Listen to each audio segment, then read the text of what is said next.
Bonsoir! C'est quoi la voix passive? Ne t'inquiète pas, on va t'expliquer.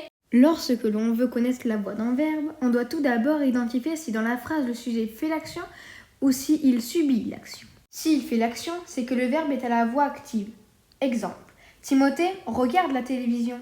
En revanche, s'il subit l'action, le verbe est alors à la voix passive. Exemple, la télévision est regardée par Timothée. Dans le cas de la voix passive, il y a de nombreuses choses à dire. Tout d'abord, le verbe se conjugue toujours avec l'auxiliaire être, suivi du participe passé. Ensuite, il y a très souvent un complément d'agent qui indique qui fait l'action. Il est introduit par ou de.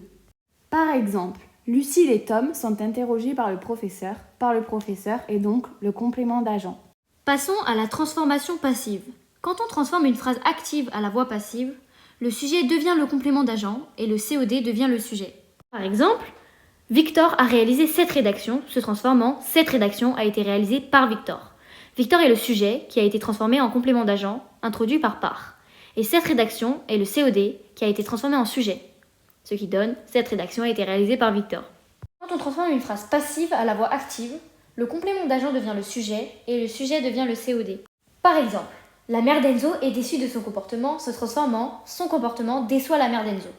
La mère d'Enzo est le sujet qui s'est transformé en COD et de son comportement est le complément d'agent qui s'est transformé en sujet. Merci les amis, grâce à vous j'ai tout compris. Pas de soucis. C'était Gabriel, Eva et Emma.